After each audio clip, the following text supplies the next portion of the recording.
তোর পরশু ডেপুটেশনে রেড কর, আমি যাবো থানাতে, ওর চুলের মুঠি ধরে আমি বার করে নিয়ে আসবো ওখান থেকে।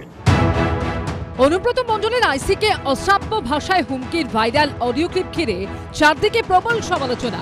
কিন্তু যে পুলিশের সঙ্গে তৃণমূলের দাপুটে নেতা এই আচরণ করেছেন, সেই পুলিশকে উর্দিতে লাগা কালির দাগ ঝেড়ে ফেলতে আদৌ সক্রিয়, নাকি তারা রাজনৈতিক নির্দেশ পালনেই বেশি আগ্রহী? ঘটনার পর 4 দিন কেটে গেলেও এখনো অনুব্রত মণ্ডলের বিরুদ্ধে কোনো কড়া পদক্ষেপ করেনি পুলিশ। দুবার তলব করেছে।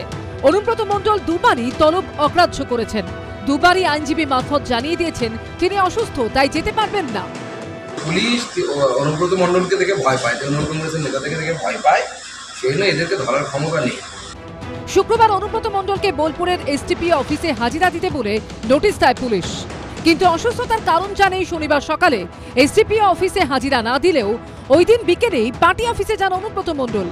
দূরত্বের বিচারে দেখা যাচ্ছে বোলপুরের নিচুপট্টি এলাকায় অনুব্রত মণ্ডলের বাড়ি থেকে বোলপুরের তৃণমূলের পার্টি অফিসের দূরত্ব মেরে কেটে 500 মিটার, যেখানে পার্টি অফিস থেকে আর 1.5 কিলোমিটার গেলেই এসটিপিওর অফিস। আর তৃণমূলের পার্টি অফিস থেকে বোলপুর থানা মাত্র 150 মিটার দূরে। অথচ না এসটিপিও দফতর না থানা, কোথাও এখন অবধি হাজিরা দেননি অনুব্রত মণ্ডল। আর পুলিশও তা দেখে কার্যত চুপ করে বসে গেছে।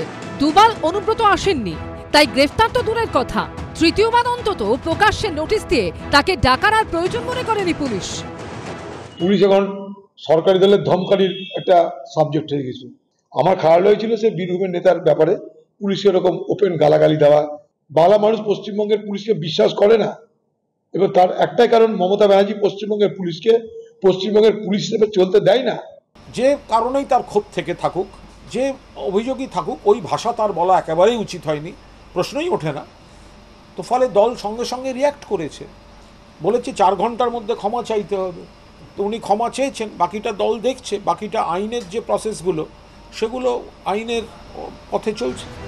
পুলিশ কবে ডাকছে সেটা বড় বিষয় নয়, অনুব্রত মণ্ডল কবে যেতে রাজি হবেন সেটাই কি আসল বিষয়? বীরভূমে পুলিশের প্রশাসন নাকি অনুব্রত মণ্ডলের শাসন চলে? প্রশ্ন বিরোধীদের। পার্থপ্রতিম ঘোষ, রাজীব চৌধুরী ও আশাবুল হোসেনের রিপোর্ট, এবিপি আনন্দ।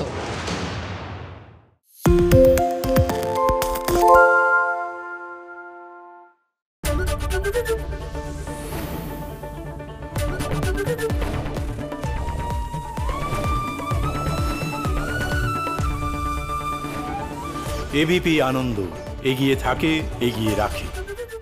পালিয়েছে তাই নাকি? রাত্রে বাংলা গুজব চায় না, বাংলা খবর চায়। বাংলা খবর, বাংলার খবর।